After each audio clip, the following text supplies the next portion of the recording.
So, I recently placed top 4 at the Stockholm Regional Championships with a couple of Pokemon that most people thought were a little bit washed, kind of under the radar, those being Ogerpon-wellspring and Iron Hands. And this team I thought was really interesting, especially given the context of the team that won Indianapolis the week before. So I thought it'd be interesting to go over the team, do a bit of a team report, go over kind of how the team was built, how I ended up with the Pokemon I did, go over the EV spreads. I'll also put a rental code at the end of the video for anyone who is interested in using the team in-game. But yeah, I think the most interesting thing is how did I end up landing on those two particular Pokemon, the Iron Hands and the Ogerpon-wellspring? And the answer, I think, requires the context of the rest of the team. So I'm first going to go over the process of how I ended up building the team. So the initial version of the team, I think this was kind of maybe a week and a half or so, 2 weeks before Stockholm. So this was kind of in the week leading up to Indianapolis. I was looking at what restricteds I could use, and I thought Miraidon is criminally underused at the moment. Certainly it was at the time. This thing, the damage calculations that come out of this thing are stupid. There is no world in which a Pokemon that can one-shot an Instant on a neutral hit is ever going to be bad, right? I thought people were just really underexploring it. A lot of people were saying, it's too one-dimensional. But when your one dimension is, I'm going to just delete a Pokemon from the opposing team every single turn, that's not a bad dimension to have. So I thought that was going to be very much worth exploring. And so the initial copy, the initial version I had of the team I had the standard Farigiraf, which is a very common partner for it. It makes a lot of sense. You've got the Helping Hand support, which means that any Pokemon that aren't quite getting KO'd by any of these hits, suddenly that Helping Hand is going to push that over the edge. So, for example, on like Assaultless Rillaboom, Helping Hand Draco Meteor is always going to pick that up, whereas without Helping Hand, it's a roll, or not, depending on how bulky the Rillaboom is. Or there's certain stuff that will go down to a Helping Hand Volt Switch, for example. Or there's some resisted Pokemon that will go down to a Helping Hand Electro Drift. So having the priority blocker there to stop fake outs, meaning you're pretty much always going to get an attack off with Miraidon because of its speed, plus the ability to just click Helping Hand. It's a terrifying lead. It's one that your opponent really has to respect, because if they lead incorrectly into Farigiraf Miraidon, they try and lead a fake out user to stop your Miraidon doing whatever, something's going down to a Helping Hand Electro Drift or a Helping Hand Draco Meteor, or even a Helping Hand Volt Switch. And then kind of the next two Pokemon I put on the team were Tornadus and Water Urshifu. So looking at Miraidon, the first thing you're thinking in terms of things that are going to be annoying for it are going to be ground types, right? Now, there aren't that many ground types that are particularly relevant in the metagame at the moment. So it's kind of like Groudon's the big one, which I was kind of scared of, because some teams, obviously, like Groudon, some teams into Miraidon when they're packing like Flutter Mane, that gives them a Dragon immunity. They've got Groudon, that gives them an Electric immunity, which means that no matter what you lock yourself into, they will have an immunity for something on your team. Plus, with the speed boost Flutter Mane gets from Photosynthesis, suddenly that's becoming very, very threatening to Miraidon. So I wanted to cover for particularly Groudon and just Sun teams in general, and it felt like Tornadus Urshifu was a pretty solid way of doing that, right? Tornadus gives you speed control. Obviously, Miraidon appreciates having Tailwind. There's a few things in the game that are a bit faster than it. Think of like Calyrex, or, as I mentioned, things like speed boost to Flutter Mane. So having Tailwind there to support your Miraidon is very, very helpful. Plus, the Rain Dance option next to Urshifu means you can just blast through ground types. Something like a Groudon, it's gone. A lot of them are Terra Fire as well, because that gives them boosted Heat Crash, which means that they can't Terra out of the Surging Strike weakness. They can't really get around manual Rain Dance, so that kind of trivialized that matchup for me, which was nice. Tornadus also has a very, very positive matchup into Rillaboom, because obviously it hits it with Bleak Wind Storms, and even if it doesn't hit it with Bleak Wind Storms, Rillaboom can't really do that much back, and if it does, it's taking Rocky Helmet damage. So all in all, Tornadus Urshifu felt like it made a lot of sense there. And then rounding out the initial version of the team, I had Ursaluna and Incineroar. So Ursaluna was, or this kind of style of team with Tornadus, Ursaluna, Farigiraf was something I'd had experience with in previous formats. So I used it in Reg F, for example. I think there was the team that was running around with, what was it, Half Flame Ogerpon, Blood Moon Ursa. I don't think I had Incineroar. I think that one actually also had Iron Hands. I can't remember. But yeah, like it's a team archetype I was very, very familiar with, very comfortable with. So I figured, okay, you know what, I'll just whack this on here, see how it goes. And then, I mean, Ursaluna also gives me a bit more physical bulk, which I was kind of lacking a little bit, especially on early versions of the team when my photograph wasn't that bulky. And then I rounded out with Incineroar, which the initial thought process for this, and it kind of remained the same for Iron Hands, was I wanted a bulky pivot. Because one of the things with Miraidon is a lot of the time you're going to be carrying stuff with Volt Switch. You're going to want to fire off a Helping Hand boosted Volt Switch, get your Miraidon out so that it's completely safe, and then get it back in later to do the same thing again, right? You don't want to really be leaving your Miraidon on the field a lot of the time, because it's got good natural bulk. Obviously, it's restricted. It's just got a good stat block, but at the same time, you can only really take 1, maybe 2 hits. So you want to get that thing out of there as soon as possible. The issue is, how do you then get it back on the field? And this is where having a bulky pivot comes in. So in this case, it's U-turn Incineroar. U-turn here over Parting Shot, just because Clear Amulet was all over the place, and you don't really want your U-turns to be blocked by a Clear Amulet switch in, because that can really halt momentum.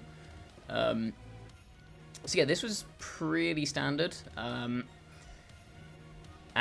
there were a couple of things I found myself struggling into. I found that Fluttermane was still a big problem, because a lot of the time Fluttermane was just fast enough to outspeed Urshifu, even if Tailwind's up, if they had a speed boost, which meant that became a problem for me, because even if I lead Tornadus Urshifu into that, 1, if they lead a fake out user, I'm in trouble, and 2, if they, I can either Rain Dance or Tailwind, I can't do both, and in either situation, the Fluttermane still ends up being faster than my Urshifu, it becomes a bit of a problem. I tried Scarf Urshifu for that as well, but then I ended up feeling weak to Fluttermane again, especially if they had like Redirection, for example, because I couldn't protect myself. So I ended up switching the Urshifu out for Ogerpon-wellspring, because that gives me a ground resist, which is nice, obviously, into that matchup, and just in general, because I have no other ground resists on the team apart from Tornadus, but Tornadus doesn't really count. Plus I had 2 other ground weaknesses in Incineroar and obviously the Miraidon itself. So I switched that out for the ground resist. Grass damage as well is also kind of nice. Lets you hit ground types like Gastrodon. If you run into a rogue Gastrodon every here and there, having a Gastrodon answer is pretty solid. Plus it gave me access to redirection, which again, a lot of games came down to getting Miraidon in position and making sure Miraidon wasn't taking that much damage. And then redirection is just another way of doing that as well. So it felt very natural in that slot, so I ended up switching that out. And I ended up switching up the Incin for Iron Hands as well, which was, I think, the thing that really kind of pushed the team over the edge, because Iron Hands... So I'm going to have a look at some usage stats here. These are from Indianapolis and Stockholm, so this was actually, like, these are from after I put Iron Hands on the team. But if you look at the top Pokemon here, Incineroar, Iron Hands does well into. Obviously, I'm not Clear Amulet, so I can get intimidated, but at the same time, a Terrain boosted, Quark Drive boosted, Drain Punch is still doing a lot of damage. Water Urshifu, don't need to tell you that you've got a better matchup with Iron Hands than you have Incineroar. Moongus becomes a little harder to hit, but I don't think I really care, because Moongus is not that threatening into my team, because Electric Terrain just turns off its ability to collect Spore, and that's the biggest threat there, so it can redirect stuff, but not the end of the world. I also, at the time, had a Tornadus to get around that. Rillaboom, obviously, you lose a bit of a matchup with Incin there, but at the same time, again, Rillaboom, weirdly, I didn't actually find that much of a problem in a lot of cases. Sometimes it was a bit of an issue next to certain partners, but the Rillaboom itself wasn't an issue, and into those partners, particularly Zamazenta, like, Incineroar's not actually helping. Tornadus, Raging Bolt as well was a big problem. Like, Terra Fairy Raging Bolt was a real issue I was finding for this team. So if you go back to the team list here, Terra Fairy AV Raging Bolt, like Urshifu Waterpon doesn't really make much of a difference in this slot, can't really do much to it. Tornadus obviously can't hit it, and is dead to electric moves. Miraidon's playing a guessing game with it, because you hit into a quad electric resist, but if you click Draco Meteor and they go for Terra, you end up in a terrible spot. Frigoraph obviously not doing any damage to it, really. Incineroar also not doing a huge amount of damage, whereas Iron Hands, for example, is resistant to electric, which is big there, which means that it's forced to go for Draco Meteor if it wants to do any real damage, or if it clicks Dragon Pulse. I don't care, because Dragon Pulse is doing like 5 damage to Iron Hands. Plus, if they don't Terra, I have a big Drain Punch coming its way, which is doing, I think it was like 40%-ish, something like that. So you're 3-shotting, getting all your health back. And if they want to get around that, then they're forced to Terastallize. And when you're playing Miraidon a lot of the time, forcing your opponent to Terastallize is kind of half the game, once your opponent has committed to Terastallization, particularly if it's something like a Raging Bolt where they're switching from being immune to Dragon, switching to being immune to Dragon from being not quite immune, but like functionally immune to Electric, forcing that, or forcing the Terror on something else so you know that the Raging Bolt can't Terastallize. Same with all the like weird Terror Ground techs going on, things switching between different resistances, immunities. If you can force that Terastallization, suddenly when you've got a choice-locked Miraidon, it becomes a lot easier because you know exactly what it is you're trying to navigate. It's a huge amount of variance taken out of the team. So having another offensive presence there that could force Terastallization out of some of the Pokemon that I was a little bit more scared of, including other Miraidon actually, that's something I'll get into a little bit later. But Iron Hands matches up so well into opposing Miraidon, and particularly when Terra Fairy was all the rage, it could force Terastallization out of those. But yeah, like, in general, I think Iron Hands just felt a lot nicer in that slot, or at least on paper it seemed a lot nicer, so I figured, okay, I'll test it. So I ended up testing it at an online tournament that happened the weekend of Indianapolis. I've got a Blood Moon Ursaluna hidden there, you can see him, but he's a little bit hidden.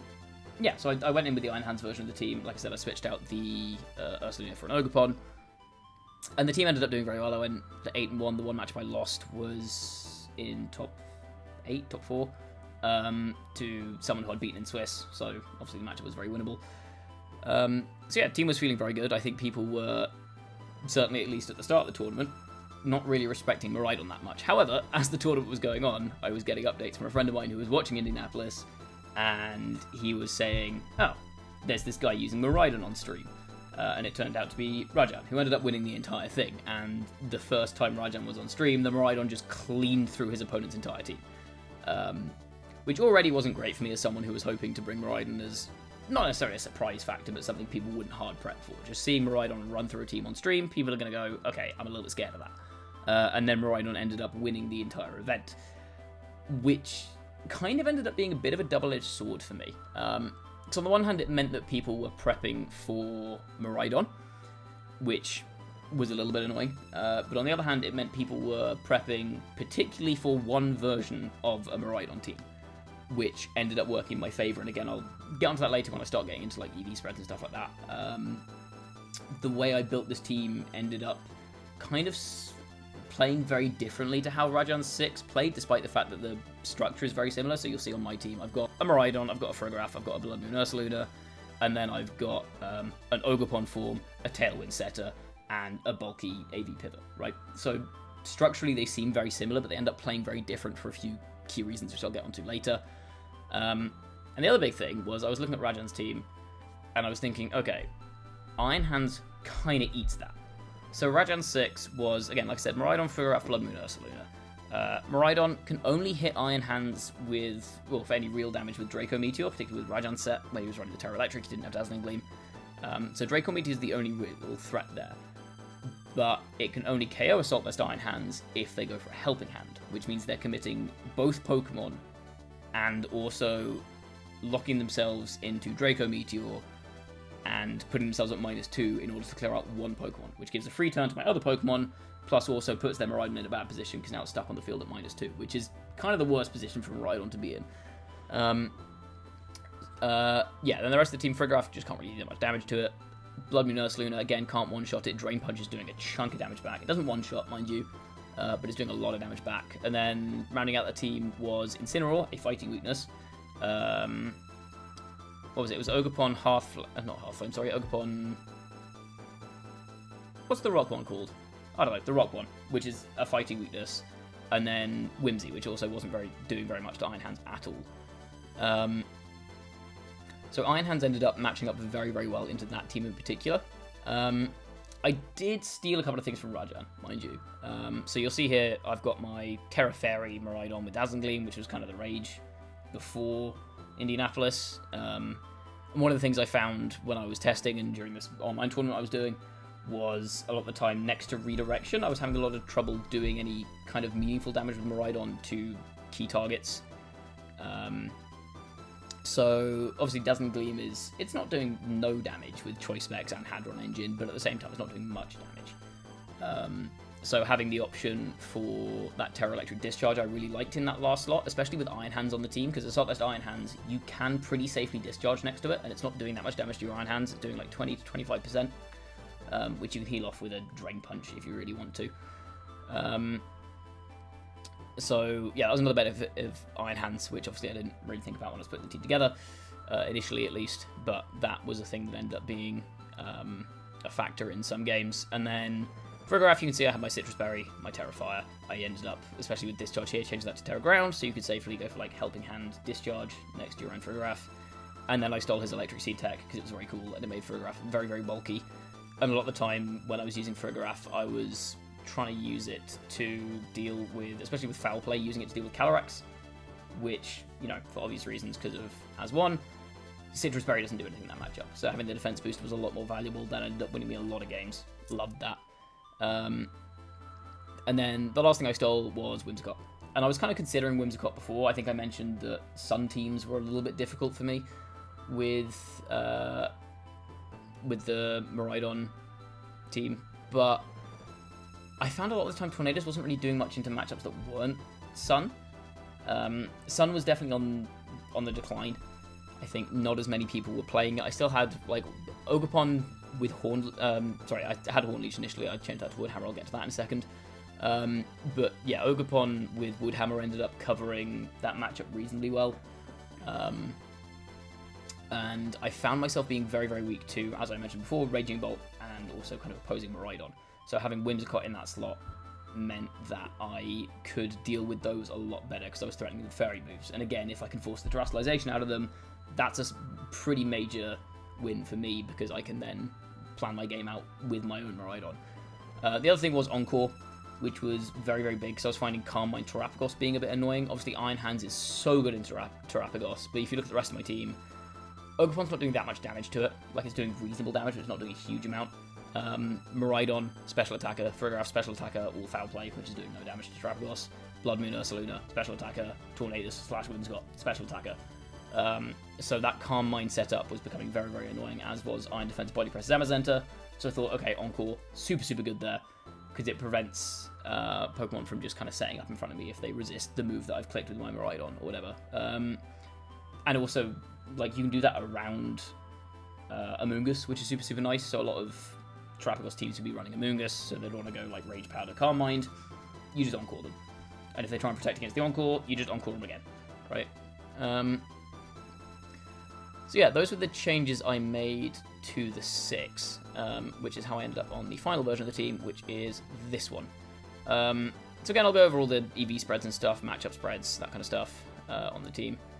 But yeah, Miraidon, like I said, I went Modest rather than Fairy, because especially with Terra Electric, Modest gets you so many KOs that you might otherwise miss. I found the Speed Wall wasn't that relevant a lot of the time. Like, if you were kind of... The only thing Timid's really particularly good for is you can always outpace, like, Modest Fluttermane or Adamant Chenpao, but then there's always a risk that you'll speed time with them regardless. So I think the trade-off to go Modest, 100% the right choice, especially given you've got Tailwind, you've got Follow Me, you've got, I mean, I guess Trick Room to an extent, if you really want to do it. I've definitely had matches where I've ended up with Miraidon in Trick Room, because that's just the best endgame situation, because they'll have like a Calyrex Shadow or something like that. But yeah, this set I just straight up stole from Rajan. Very, very strong. Again, kind of stole this one from Rajan. The EV spread here I think is slightly different to his. I can't remember. Basically what this EV spread does is it always takes a Blood Moon from Ursaluna Blood Moon with Life Orb if it doesn't Terastallize. Which means that if they want to KO my Frigoraph, I was thinking particularly like in mirror matches here, if they want to KO my Frigoraph, then they have to Terastallize, and if they Terra Normal, then suddenly my Miraidon's in a really, really good spot, because their Electric Immunity's gone, right? And then the defense, here you'll see it just hits that 1-2-1 bump, so if you drop any out there, it goes 119. So you get 2 stat points out of it, which is very nice. With Electric Seed, you don't really need to go max defense, I don't think, because this will be, what was it, I think this takes kind of 35 to, no, I think it was like, Glacial Lance is a roll to 3 hit from max attack Calyrex Ice, for example, and I can foul play back. Plus, I think this let me live... Was it 2 body presses? I'll be honest, I can't remember off the top of my head. It did something. The spread worked for me. It lived all the hits I needed it to live. Generally very physically bulky. Padded it out with Special Bulk to live, like I said, the Blood Moon without Trustalization. Whimsicott, pretty standard. Rajan's Whimsicott actually was Terra Ghost, which I initially tested because, you know, you want to get around Fake Out, keep your Sash intact. But I had Protect on this thing. I had Frigraph to block Fake Outs if I needed to. And I'll be honest with you, when I was testing Whimsicott with Terra Ghost, I didn't click Terastallization a single time, not once. I didn't Terra Whimsicott at all. But there were a couple of situations where I thought, it would be kind of nice if I could just go Terra Ground, Tailwind, Discharge, right? So I think I teched Terra Ground with the team literally the day before the tournament, and it ended up winning me a game at one point. I Terastallized my Whimsicott a total of 1 time in a situation where I looked at the board state and went, it would be really lovely if I could go for Tailwind and Discharge this turn, because I needed to kill 2 things in 1 turn, and then I did it, and I won the game, because my opponent just fell to Discharge for the rest of the game. Another thing I forgot to mention with Whimsicott with Encore is a lot of the time opponents will protect to scout what Miraidon's doing, or to try and reposition around Miraidon. Can't do that in front of Whimsicott. That's another very, very scary thing about Encore next to Miraidon. But yeah, not really much to say about this spread. Pretty standard, the Terra Ground. Wasn't really a huge factor. Like I said, it won me 1 game. Collected it more than I clicked Terra Ghost. Another thing I was theorizing was into Miraidon endgames. This Whimsicott set will always win against any Miraidon, unless it's like Terra Fairy, Specs, Gleam, but those are kind of... I wasn't expecting to play any of those, especially after Rajan won with the Terra Electric version. So, like, if they're running just Electrical Dragon moves, if they lock into Dragon move, then... Like, you can just protect on... Sorry, you can protect on the first turn. If they lock into Dragon move, then you don't Terra, you win the game. And if they lock into Electric move on your Protect, you can then Terra Ground, and then you win the game. And even if they're not choice locked, whatever move they click, you can just on-call them, Terra or not Terra accordingly, win the game. That didn't end up coming up ever, but it's an option if you want to win Miraidon endgames. And then I just went Timid Max. I'm running Sash, don't really need bulk. Max speed means that you're faster than Tornadus all the time, which means that you can't get taunted before you try and set Tailwind or whatever, which is pretty valuable. You don't really need the stats anywhere else, just max. Ended up working for me. And then Ogerpon. Ogerpon was definitely my least used Pokemon of the tournament, but in the sets where it did come, it ended up being very, very clutch. Well, I think the best example of this was in top 8, actually, against Frederick Nielsen. So if we have a quick look at his team, which we will see here, very similar to mine, but it had Chi-Yu, and it was clear Amulet Iron Hands rather than Assault Vest, and Tornadus. So, firstly, Assault Vest Iron Hands, crazy good in this matchup. Unbelievably good. This is Terra Ground Scarf Chi-Yu, but even that's not doing a huge amount to Iron Hands. You're always at risk of being Drain Punched. Miraidon, I think I went over this kind of earlier, like, you're forced to lock Draco, but then if you lock Draco and don't Helping Hand, then you go to -2 and get Drain Punch back, and even if you do, because Drain Punch is the 2-shot on Miraidon, and even if you do Helping Hand, you're now committing both your Pokemon to killing my Iron Hands. I've got a free turn with my other Pokemon, you're now at -2 with your Miraidon. Very weird situation. So Iron Hands, incredibly good in this matchup, but the other thing was Ogerpon. I think I Terastallized Ogerpon all 3 games against Frederick. And I think, well, game 2 I ended up losing because I missed a Draco on the last Pokemon. It was an Ursaluna Blood Moon. I missed a Draco. I lost. That happens. You click Draco. You're going to miss sometimes, right? But Ogerpon I'm not going to say it won me 3 games. But if I hit that Draco in game 2, then Ogerpon would have terrored in both games to 2-0. Instead, it terrored all 3 games for a 2-1 that could have been a 2-0.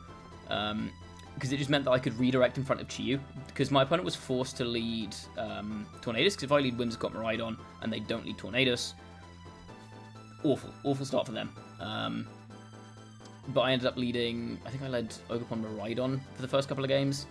Ogerpon then can just safely take the Terra Ground hits from Chi-Yu. If I Terra Water, I'm not really under any threat from the Bleak Windstorms, and so that's a pretty free position for Miraidon, because I can just sit next to it. Bleakman Storm's obviously not doing anything to Miraidon. They can't really go for spread moves with Chi-Yu, because, again, Heat Wave's not really doing anything to Miraidon. So Ogerpon ended up being very, very clutch there. And then that kind of forced them to bring Miraidon in lead in Game 3, because that was the only thing they really had that could deal with my Ogerpon particularly well.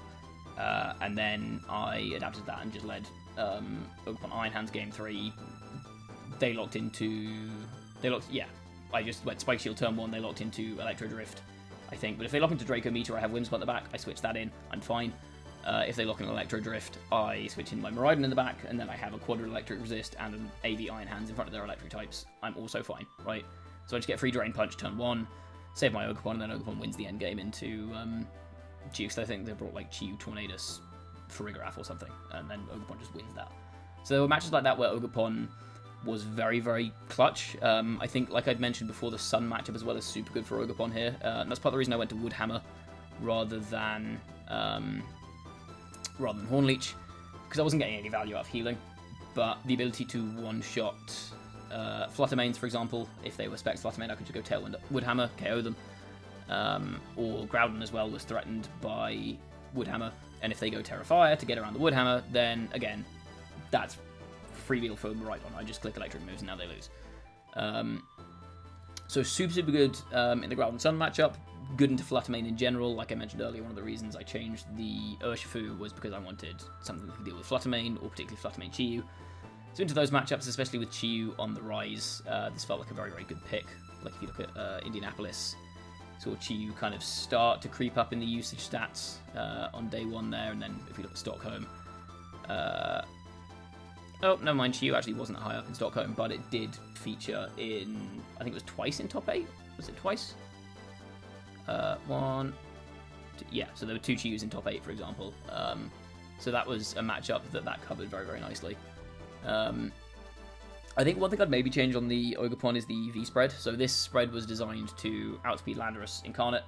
So I was a little bit worried after Indianapolis that people would start running Lando a bit more, because it dealt very well with Miraidon. It's not that strong into the rest of the metagame, so I wasn't sure people were going to start bringing it. But I wanted to cover for it just in case. In hindsight, I don't think there were anywhere in sight, so you could get away with going Adamant and dropping a bit of speed. So, I mean, you can go Adamant, that puts you at another bump, and then 154 lets you outspeed Modest Lando, for example, and then this lets you, like the 156 here, lets you pretty comfortably KO Fluttermanes, whereas some very, very bulky Fluttermanes, if you're jolly, live on a roll. And the bulk did something, and I can't remember what it did. But figure it out. The important ones are the speed and the attack, basically. Yeah, and then Iron Hands. This is, I think, a pretty standard Iron Hand spread. You just go max bulk. 12 in speed is nice, just because some Calyraxes, like some Calyrex Ice, were starting to run. They were starting to run like Adamant with 4 speed EVs, just to outpace other Calyraxes. So having my Iron Hands be just a touch faster than that was quite nice. I outsped, I think, all but one Calyrex I played. I played a lot of Calyraxes. I think I played like 5 Cali Ice in my run. Outsped all but one of them, and then the one that outsped me, it just meant that they couldn't really set up Trick Room. So I don't think I really minded that too much anyway. Max Speed F, bulk lets you live. I think it was like Ursaluna Facade, or 2 close combats from Urshifu, something like that. Which is like, it's just nice physical benchmarks to hit, because there's a world in which I play against an Ursaluna, like a regular old Ursaluna, and they set Trick Room up, and I'm just in a huge amount of trouble because I have no normal resist. So having that was a nice contingency. Interestingly, I don't have an electric move on this apart from Volt Switch, which I think is 100% worth addressing, because that was something that people were looking at me in testing and thinking, why you Ice Punch over Wild Charge? This makes no sense. And the reason for this, largely, was because, well, I mean, first of all, if you think of things that resist electric, you've got Grass, you've got Ground, and you've got, I mean, other electric types, I don't really mind that too much. What was the other one? Am I missing one? Am I missing one? Am I going insane? Either way, Grass and Ground were the big ones. Ice Punch hits them both super effectively, right? So Rillaboom, taking a big chunk from this. Miraidon, helping hand to Ice Punch with Electric Train up. That KOs Miraidon. Great, goodbye. The big one, though, was, and I think I mentioned this in passing earlier, was Amoonguss. Because Amoonguss is not threatening me, but this team was very not reliant, but it leaned a lot more heavily into Trick Room than Raijan's team, and I'll get into that again when we look at the Ursaluna, because that's kind of the key distinction here. But one thing I found a lot of the time was that there were a lot of faster teams that would just kind of throw an Amoonguss on there and call it a Trick Room answer. Which, against Miraidon, not amazing because you can't Spore, but at the same time, if you're just redirecting everything I'm throwing out at you, it's still very, very annoying to deal with. And a lot of the time I found I'd have an Iron Hands on the field, and I just couldn't get any damage down with it on Iron Hands. With Iron Hands, because my moveset would be Drain Punch, Wild Charge, Volt Switch, right? I just wasn't getting any damage down with that. Ice Punch let me clear through that relatively well. I think it two-shot pretty much every Amoonguss. I could... one second, let me just check my damage. That's the wrong one. Where's my damage calculator? Here it is. Click on my Iron Hands. By the way, check out the Nerd of Now calc if you don't already use it, because it has the option to save Pokemon now, and it's incredibly useful. Let's have a look at Amoonguss with Electric Train up. Yeah, so it's KOing, two-shotting pretty much every Amoonguss. If you go up to like 244, I think it's the next bump. Or was it 236 is the next bump. Like, yeah. 236, 252. Like, if you're max bold, you've got one roll to live, right? Basically. That's Citrus. Yeah, for Citrus. Yeah, you've got double min roll will let you survive, basically. But other than that, you're out of there. So having Ice Punch there meant that I could clear through Amoonguss under Trick Room, which then opened up the way for my Ursaluna or whatever. Another thing I forgot to mention as well was, when compared with Rajan's team, he had the Terragram Terrablast tech. I didn't really like that, because without Incineroar, again, Amoonguss is a bit of a problem. Having Psychic, incredibly valuable to be able to two-shot Amoonguss with that.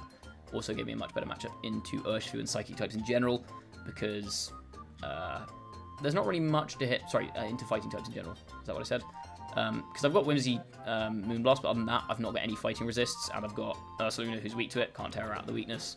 Miraidon, neutral to it, but like close combats are doing a chunk of damage to this thing, or like collision courses from Koraidon, so having Psychic for Koraidon as well, super nice, because again, Sun matchup, a little bit dicey, especially without Rain Dance Torn. Sorry, I thought I'd go back and address that. But yeah, Ice Punch ended up being super nice. Like, I found that in testing, I was just never clicking Wild Charge anyway, because if I want a source of electric-type damage on the team, I reckon I can find it somewhere. I reckon I've got something on the team that can deal some electric-type damage, right? So I found myself never really clicking Wild Charge. I think there was a time where I was checking some stats from a few sets I'd played. I think I played like 7 or 8 sets and pressed... I think I brought Iron Hands at least once to all of them, and I'd pressed Wild Charge a total of twice. And one of those times was because I needed a bit of extra damage on a Rillaboom switch in, whilst also covering to break a Sash on a Calyrex, right? Ice Punch would have done that better. So yeah, Ice Punch ended up being very clutch. Terra Grass, Calyrex Ice as well was all over the place. Ice Punch very nice into that. It's not a 2-shot, mind you, but you can get a 3-shot with it. It's threatening a lot more damage. Like, you could put it in range of a Foul Play, for example. It could put it in range of, like, if you hit it with a Volt Switch beforehand and it goes Terra Grass, then you're now close to picking it up with Ice Punch. So that ended up being really nice. Like I said, Volt Switch, I kind of covered this earlier, incredibly good for getting Miraidon back in after you got it out. So there are certain games where I'd lead, like, Iron Hands Miraidon, for example, if I wasn't worried about Fake Out or something like that. And what I could do is turn 1, just go Volt. So Volt Switch the Miraidon out, probably KO something. Maybe your opponent switches in a Rillaboom, who knows.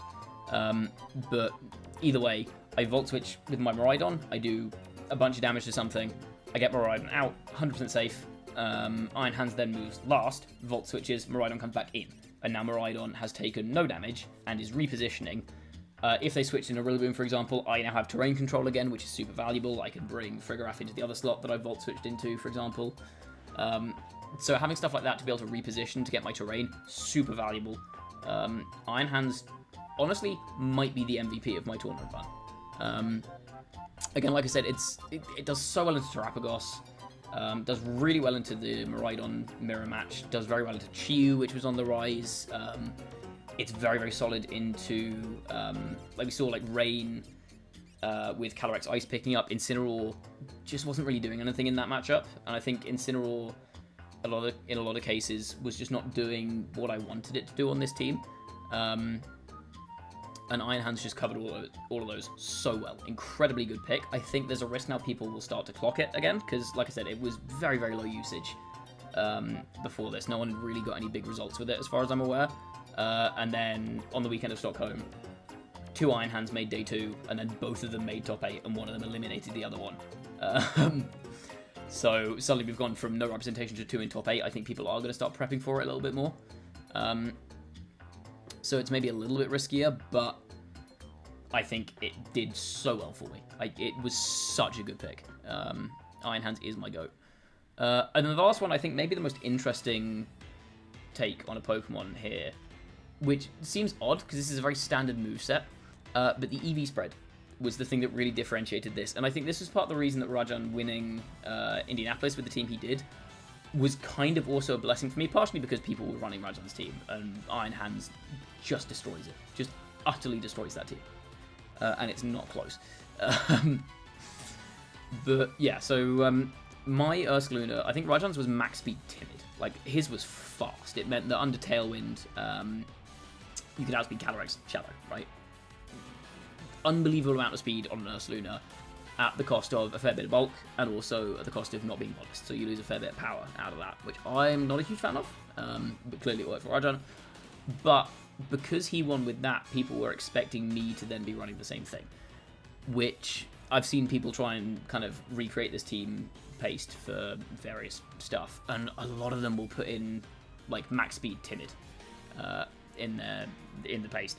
I had someone I played against in Stockholm who at one point I clicked Helping Hand Earth Power with my Life Orb Ursaluna Blood Moon into their Assault Vest Raging Bolt, and it crit, and it one-shot them, and they were complaining like, oh, you got lucky with the crit. Well, not complaining, but they were like, oh, you know, that crit mattered or whatever.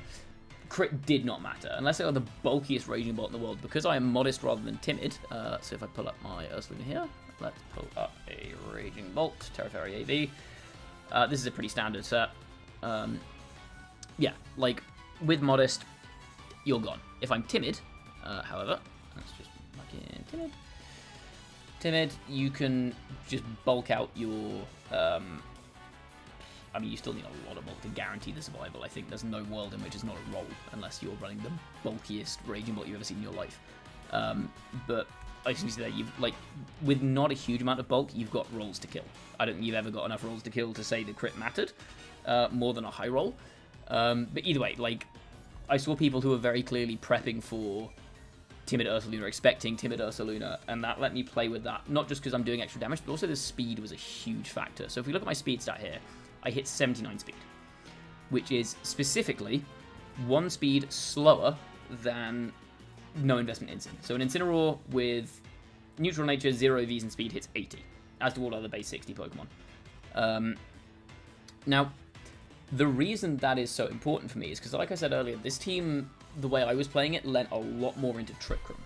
This gave me enough speed that under Tailwind I could outspeed stuff like Groudon, stuff like Terrapagos, which were a lot of kind of key threats. One of the big matches we'll use this for under Tailwind would be against Groudon, because this thing just has monstrous physical bulk, so it can sit in front of a Groudon and just Blood Moon stuff. And being faster than Groudon under Tailwind is kind of nice there. But I found unless I was going like max speed, I wasn't getting much value out of it, and even then, a lot of the time I'm playing into stuff like Fluttermane, into Koraidon that often have their own Tailwind support. They'd have like Speed Booster on Fluttermane, for example, and I just still wouldn't outspeed it. Calyrex, I'd need to go Timid to outspeed, and I didn't want to lose that power. So I decided, okay, I'm just going to lean really heavily into Trick Room. So I'm 1 speed slower than Incin, which, part of the issue I was finding with my Trick Room mode, which, for the eagle-eyed viewers, you may have noticed in the early version of the team I showed, I think I had like 140 speed EVs on my Ursaluna. And one thing I was finding in that situation was if I went for my Trick Room mode, you'd want to intimidate down my Iron Hands, because I'm not Clear Amulet, obviously. Intimidate down my hands. But then if I'm not slow Ursaluna, then they can just passing shot off my Ursaluna before I can move, and now suddenly my damage output is hugely reduced. So being slower than Incineroar was incredibly important for the game plan on this team. Because if I'm going that Trick Room mode, now if they bring in their Incineroar, first of all, they could expect me to be faster, because like Rajan's was. A lot of Blood Moon, Ursaluna on these kind of teams are running a lot more speed. And then suddenly I'm slower than they are, I Earth Power them before they can parting shot, and I'm in a hugely advantageous position, because now they lose their Intimidate, so that means I can start cycling my Iron Hands, get that back in with Electric Terrain up, and now I'm doing a bunch of damage with Drain Punches. Or it just means that I can Blood Moon the Incineroar's partner before it can parting shot me, or something. But that ended up being hugely, hugely important for this team. Because, and again, I think people were expecting the team to play more like Rajans. They weren't expecting such a heavy Trick Room mode. And so they were getting caught off guard by that. But also the extra bulk I had meant that I could, for example, take 2 Glacial Lances if I Terastallized. And a lot of the time, if I'm playing into Calyrex Ice, I was going Terra Normal on Ursaluna. I think I played the, like, kind of Pelipper, Water Urshi, Cali Ice matchup 4 times over the weekend, and I didn't lose a single game. And I think I Terastallized Ursaluna in pretty much every single game of that, because the extra bulk afforded me the ability to just tank Glacial Lances face on and just spam Hyper Voice. So that ended up being incredibly, incredibly crucial. And then an interesting thing, which I did, was I had to then drop my Speed IV on Friggraf. Again, if anyone is particularly eagle-eyed, you will see 27 Speed IV on Friggraf. And the reason for the 27 Speed IV on Friggraf was to underspeed my Ursaluna, which partially was because it gave me certain lines in certain matchups, so like into, like if the board state was Amoonguss Calyrex, for example, which is the board state I've seen a number of times before, and I had Ursaluna Friggraf and Trick Room was not up, which it often isn't, because a lot of the time Calyrex doesn't really want to set Trick Room against my team, because I've got the Iron Hands, and it's a waste of their turn. It means I can KO the Amoonguss with my Ursaluna, which then gets rid of the redirection threat, which means I can then foul play with Friggraf, which is just a nice line to have. But the most important part about it was that it meant I could bluff fast Ursaluna still. Because if I set up Trick Room and then the next turn my Ursaluna moves before my Friggraf gigs up, my opponent knows that my Ursaluna is slow, right? So I had to drop the speed on my Friggraf in order to bluff the fact that my Ursaluna was faster than it was. Which ended up, again, I think changing how people played into me. I think people just assumed that I was going to be fast Ursaluna without seeing evidence to the contrary. They kept playing like that. So having that speed drop on Friggraf ended up being very, very crucial, not just for some better lines into certain stuff. The other thing is, if Trick Room's already up, a lot of the time, if there's an Amoonguss on the field, it's already taken some damage on the turn that Trick Room's being set up, which means that I can then just finish off with Friggraf before Blood Mooning the partner. That's another thing I can do with speed interactions here. But again, like, a lot of it was just a bluff. And I think it's very strange to say that a very, very similar team to this winning the regional the week before in the US actually ended up being so beneficial for me, because it changed how people expected the matchup to be played. And again, the differences in Pokemon with Ogerpon and Iron Hands made a huge difference, obviously. Like, that made a massive difference.